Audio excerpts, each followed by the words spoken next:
በአዲስ ዘመን አዲስ የምስራች ከቴምር ሪል ስቴት የኢትዮ ሪል ስቴት አዋርድ አሸናፊ የሆነው ቴምር ሪል ስቴት ከ20 እስከ 35% በሚደርስ እውነተኛ ቅናሽ ባለ 2 መኝታ አፓርትመንት ቤቶችን ከ5.3 ሚሊዮን ብር ጀምሮ ባለ 3 መኝታ አፓርትመንት ቤቶችን ከ6.6 ሚሊዮን ብር ጀምሮ በመሸጥ ላይ እንገኛለን። ለኑሮ እጅግ ተመራጭ በሆኑት ሳይቶቻችን ላይ ማለትም በፒያሳ፣ በአሊያንስ፣ በጋርመንት እና በአያት በመሰረት ስራ ላይ ካሉት ወይንም ግንባታቸው ሊጠናቀቅ ከደረሱት ሳይቶቻችን ሲገዙ እስከ 4.3 ሚሊዮን የሚደርስ ቅናሽ ያገኛሉ። በተጨማሪም ፒያሳ ጊዮርጊስ አደባባይ አጠገብ በ3.2 ሚሊዮን ብር ሙሉ ክፍያ በ900 ሺህ ብር ቅድመ ክፍያ ሱቆችን እየሸጥን እንገኛለን። ይፍጠኑ! ይህ ዕድል እንዳያመልጦት። ለበለጠ መረጃና ለሳይት ጉብኝት ከታች በሚቀመጠው ስልክ ይደውሉ። ቴምር ሪል ስቴት። ጤና ይስጥልን አድማጮች፣ ይህ አዋዜ ልዩ ላልሰማችሁ ነው። ከመረጃዎቹ ጋር አብርሃም መኳንንት ነኝ። የኔቶ ሁለተኛዋ የጦር መሳሪያ ሻጯ ሀገር በርካታ ቢሊዮን ዶላሮችን ወጪ በማድረግ በርካታ ተዋጊ ጀቶችን ልትገዛ መሆኑን አስታወቀች። የፈረንሳዩ ፕሬዝዳንት ኢማኑኤል ማክሮን ወደ ዩክሬን ወታደራቸውን ሊያስገቡ ነው ተባለ። ቱርክ በመሬት መንቀጥቀጥ ክፉኛ ተመታለችም ተብሏል። የሀገሪቱ ምዕራባዊ ክፍል በመሬት መንቀጥቀጥ ሲናጥ ማደሩን ዘገባዎችም አመላክተዋል። ዩናይትድ ኪንግደም ጥገኝነት ጠያቂዎችን በወታደራዊ ካምፖች ልታቆይ እንደምትችል ገለጸች። ሁሉንም ጉዳዮች በዝርዝር እናስደምጣችኋለን። አብራችሁን ቆዩ።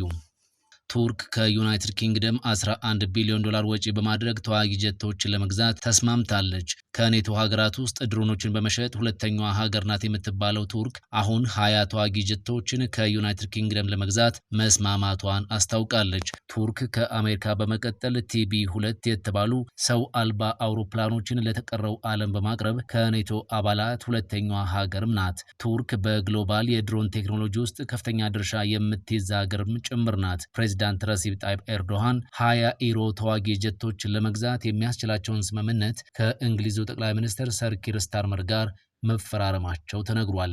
አንካራ ይህንን በማድረግ የአየር መከላከያ ስርዓቷን ለማጠናከር ጥረት ላይ ስለመሆኗ አልጀዚራ ዘግቧል። አንካራ ከእንግሊዝ ከምትገዛቸው ታይፎን ተዋጊ ጀቶች ውጪ በራሷ የሚመረቱ የአምስተኛው ትውልድ ተብለው የሚጠሩ ካን ተዋጊ አውሮፕላኖች ያላት ሀገር እንደሆነችም ይነገራል። የእንግሊዙ ጠቅላይ ሚኒስትር ሰር ኪር ስታርመር ትላንት በአንካራ የነበሩ ሲሆን ከፕሬዝዳንት ረሲብ ጣይብ ኤርዶሃን ጋርም ስምምነቱን ተፈራርመዋል። የዩናይትድ ኪንግደሙ የመከላከያ ሚኒስቴር የጄኔሬሽኑ የተዋጊ ጀት ስምምነት ብሎታል። ፕሬዝዳንት ረሲብ ጣይብ ኤርዶሃን ደግሞ ስምምነቱ በሁለቱ ወዳጅ ሀገራት መካከል የተደረሰ እንደሆነ አንስተው የአዲስ ስትራቴጂክ ምልክት እንደሆነም ተናግረዋል። የእንግሊዙ ጠቅላይ ሚኒስትር ስታርመር ስምምነቱ ሁለቱም ሀገራት አባል የሆኑበት ኔቶ አሸናፊነት ነው ብለዋል። እንደ ጠቅላይ ሚኒስትሩ ገለጻ እነዚህ የታዘዙት የታይፎን ተዋጊ ጀቶች በ2030 ነው ወደ አንካራ የሚገቡት። የቱርክ ባለስልጣናት አንካራ 120 ተዋጊ ጀቶችን በመግዛት አቅሟን ማጠናከር እንደምትፈልግ ተናግሯል።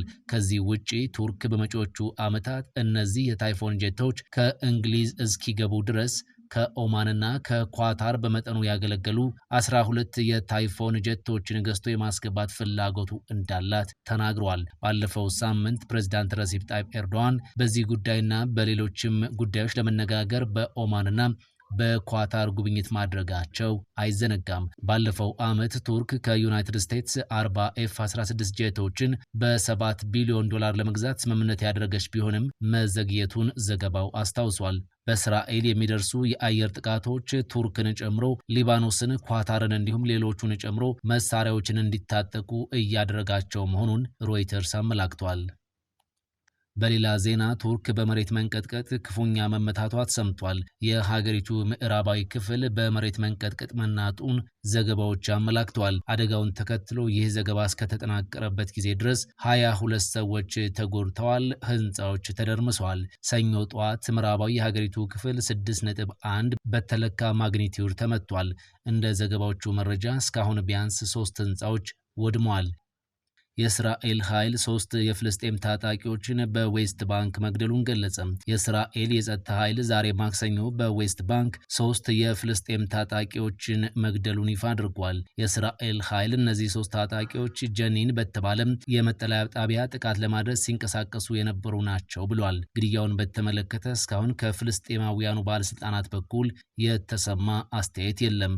የእስራኤል ጦር የፍልስጤሙ ቡድን ሐማስ ጠንካራ ይዞታ እንደሆነ በሚታመነው የጀኒን መጠለያ አካባቢ በጥር ጠንካራ ዘመቻ ማድረጉ ይታወቃል። በሌላ በኩል እስራኤል ተጨማሪ የታጋች አስክሬኖችን ከዓለም አቀፉ ቀይ መስቀል መረከቧን አስታውቃለች። ትላንት የተቀበለቻቸው አስክሬን በምርመራ የእስራኤል ዜጎች መሆናቸው ከተረጋገጠ በሐማስ እጅ የሚቀሩ አስክሬኖች ቁጥራቸው 12 እንደሚሆን ተሰምቷል። እስካሁን ከ28ቱ አስክሬኖች ውስጥ 16ቱ ለእስራኤል እንደተሰጡ ተዘግቧል። ሐማስ የአስክሬን ፍለጋውና ልየታው ነገሮችን እንዳከበዳቸው በመግለጽ ላይ ይገኛል። ነገር ግን የእስራኤል መንግስት ባለስልጣናት ሐማስ የሁሉንም አስክሬን መገኛ ቦታ በትክክል ያውቃል በማለት ላይ ይገኛሉ። እስራኤል እሁድ ዕለት የግብጽ ባለሙያዎች ከዓለም አቀፉ ቀይ መስቀል ጋር በመሆን የአስክሬን ፍለጋው ላይ ተሳትፎ እንዲያደርጉ ፈቅዳለች። በዚህ ምክንያት የፕሬዝዳንት ትራምፕ የጋዛው የሰላም እቅድ እንዳይስተጓጎል በብዙዎች አሁን እየተሰጋ ነው። የፈረንሳዩ ፕሬዝዳንት ኢማኑኤል ማክሮን ወደ ዩክሬን ወታደሮቻቸውን ሊያስገቡ ነው ተባለ። ማክሮን በዩክሬን ወታደራዊ ጣልቃ ገብነት እያለሙ ነው። አሁንም በታሪክ መዝገብ በወታደራዊ አዛዥነት ለመስፈር ተስፋ ያደርጋሉ ሲል የሩሲያ የውጭ ደህንነት አገልግሎት አስታውቋል። በፕሬዝዳንቱ መመሪያ መሰረት የፈረንሳይ የጦር ኃይሎች የኪቭ አገዛዝን ለመደገፍ እስከ 2000 የሚደርሱ ወታደሮችንና መኮንኖችን ወደ ዩክሬን ለማሰማራት እየተዘጋጁ መሆኑን አገልግሎቱ ይፋ አድርጓል። የዚህ ኃይል ዋና አካል በዋናነት ከላቲን አሜሪካ ሀገራት የተመለመሉ የፈረንሳይ የውጭ ወታደሮችን ያቀፈ እንደሆነ የሩሲያ የውጭ ደህንነት አገልግሎት አክሏል። እነዚህ ምልምል ወታደሮች በዩክሬን ድንበር አቅራቢያ በሚገኙ የፖላንድ አካባቢዎች ተሰማርተው ከፍተኛ የውጊያ ቅንጅት ስልጠና እየወሰዱ መሆናቸውን ስፑትኒክ ዘግቧል። ዩናይትድ ኪንግደም ጥገኝነት ጠያቂዎችን በወታደራዊ ካምፖች ልታቆይ እንደምትችል ተገለጸ። ዘ ታይምስ እንደዘገበው በስኮትላንድ እና በደቡባዊ ኢንግላንድ ባሉ ወታደራዊ ካምፖች ጥገኝነት ጠያቂዎችን ለማቆየት ውይይት ተጀምሯል። ከዚህ ቀደም ጥገኝነት ጠያቂዎች ጉዳያቸው ውሳኔ እስኪያገኝ በሆቴል ይኖሩ ነበር። ጠቅላይ ሚኒስትር ሰር ኪር ስታርመር የአገር ውስጥ ጉዳይና የመከላከያ ሚኒስቴር አመራሮች ወታደራዊ ካምፖችን በአፋጣኝ ለጥገኝነት ጠያቂዎች ማቆያ እንዲያዘጋጁ ትዕዛዝ ማስተላለፋቸውን ቢቢሲ ዘግቧል። ጥገኝነት ጠያቂዎችን በሆቴል ማቆየት በቢሊዮን ፓውንድ የሚቆጠር ገንዘብ ስለሚያስወጣም አሰራሩ ለማስቀረት የዩኬ መንግስት እንደወሰነ ተነግሯል። ጸረ ስደተኞች ተቃውሞዎች የሚካሄዱት በእነዚህ ሆቴሎች አቅራቢያ እንደሆነም ይነገራል። በቀጣይ ወር መጨረሻ ጥገኝነት ጠያቂዎችን በስኮትላንድ ኢንቨርስ ከተማ ወደሚገኘው ካሜሮን ባራክስ ወታደራዊ ካምፕና በምስራቅ ሳሴክስ ወደሚገኘው ክሮቦሮ ወታደራዊ ማሰልጠኛ ካምፕ ለመውሰድ እቅድ እንደተያዘ ተነግሯል። የዩኬ መንግስት የኢንዱስትሪ ዞኖችና ሌሎች ጊዜያዊ መጠለያዎችን ለመጠቀም አቅዷል። የቢቢሲ ምንጮች እንደገለጹት ማቆያዎቹ ከጤናና ደህንነት አንጻር ደረጃቸውን እየጠበቁ ይሆናሉ። የሀገር ውስጥ ጉዳይ ቃል አቀባይ ህገወጥ ስደተኞች ሆቴል መቆየታቸው አስቆጥቶናል፣ መንግስት ለስደተኞች የተዘጋጁ ሆቴሎችን በአጠቃላይ ይዘጋል፣ ለስደተኞች የሚወጣውን ገንዘብ ለመቀነስና ማህበረሰቡ ላይ የሚደርሰውን ጫና ለማቃለል ሌሎች አማራጭ ማረፊያዎች ይዘጋጃሉ ብለዋል። በአሁኑ ሰዓት በሆቴሎች ተጠልለው የሚገኙ ጥገኝነት ጠያቂዎች ብዛት ወደ 32,000 እንደሚደርሱ ተመላክቷል። እንደ አውሮፓውያን አቆጣጠር በ2023 የስደተኞች ቁጥር 56,000 ደርሶ ነበር። የዩኬ የአገር ውስጥ ጉዳይ እንዳለው ጥገኝነት ጠያቂዎችን በሆቴል ለማቆየት የተወሰነው ሌሎች ማረፊያዎችን ለማዘጋጀት የወጡ ኮንትራቶች ጉድለት ስለተገኘባቸውና አሰራሩም ደካማ ስለሆነ ነው። በዚህ ምክንያት ለጥገኝነት ጠያቂዎች ማቆያ የሚወጣው ገንዘብ 15 ቢሊዮን ፓውንድ ደርሷል። ጠቅላይ ሚኒስትር ስታርመር ሁሉንም የጥገኝነት ጠያቂዎች ሆቴሎች ለመዝጋት ቁርጠኛ ነን ማለታቸው ተሰምቷል። የቀድሞ መንግስት ይሄንን ሁሉ ምስቅልቅል ትቶልን መሄዱ ምን ያህል እንደሚያናድደኝ ልነግራችሁ አልችልም ሲሉም ጠቅላይ ሚኒስትሩ አክለዋል። ቀድሞ ወታደራዊ ካምፕ የነበሩ 2 ማቆያዎች ጥገኝነት ጠያቂዎችን ማስተናገድ መጀመራቸው ተነግሯል። በአዲስ ዘመን አዲስ የምስራች ከቴምር ሪል ስቴት። የኢትዮ ሪል ስቴት አዋርድ አሸናፊ የሆነው ቴምር ሪል ስቴት ከ20 እስከ 35% በሚደርስ እውነተኛ ቅናሽ ባለ 2 መኝታ አፓርትመንት ቤቶችን ከ5.3 ሚሊዮን ብር ጀምሮ፣ ባለ 3 መኝታ አፓርትመንት ቤቶችን ከ6.6 ሚሊዮን ብር ጀምሮ በመሸጥ ላይ እንገኛለን።